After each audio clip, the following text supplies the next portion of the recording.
once the initial user account is created, it sends you a system-generated password, which proves difficult to remember. For example, it says X, Y, Z, capital T, P, and so on. You want to get an initial password like that. We have managed that you cut and paste that into the password field so that you have that initial login. Once you've done that, the next step would be to change your password. And the system, the manual outlines that clearly for you. So in this case, you would come in, you would put in your desired password and verify that password and save it. And that would update your current password for the next login. So the next time when you log out and log back in, you now use your new password. So it's similar to all of the systems that we currently use. There's no rocket science to it really. And then comes the conditions of use. This is where we need your help, Mr. Hopkin, in terms of devising some bit of immediate type policy to the do's and don'ts on the system. So far, yours truly, I've come up with this little write-up. I think it needs some strength to ensure that it covers all of the bases that we need to cover so that people understand that there are certain limitations and they have to be held accountable for misuse of the system, right? And then finally, you have the user registration application.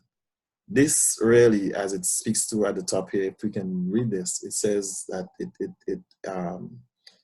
it seeks to have permanent secretaries and heads of department actually submit additional users to the system, particularly the senior administrators and executive staff, that they can apply for the actual accounts to be created so that their additional users can be logged in. So far, only permanent secretaries and the senior people that we have had emails for, or the registry staff, have been granted user names and access to system. So the system needs to have the additional trickle down, like I just showed you in your aspect, where your secretary, your planning officer, your MIS support, your SAOs, everybody else has access as well as senior administrators.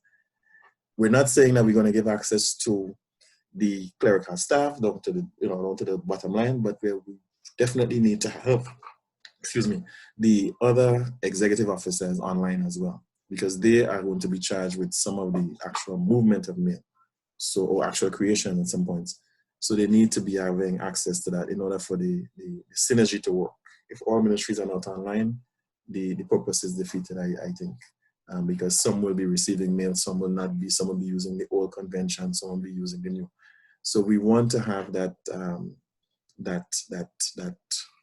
collective effort where all of the ministries and departments that are labeled here can utilize all ministries and departments accounts have been created. We just need to strengthen that. And this form helps. Once the senior administrators log in, I can tell you for a fact, the Ministry of Education, for example, has been very proactive in using this system. They have logged in.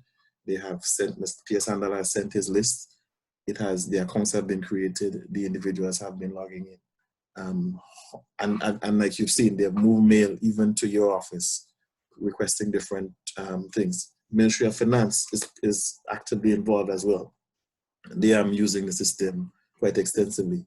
And I'm guessing other ministries will come on as the time goes by. So we're hoping that there's going to be that collective approach where, as we just did in the demonstration of moving mail from your ministry to health and from health back to you, that we have that going across many ministries to make this system work all while.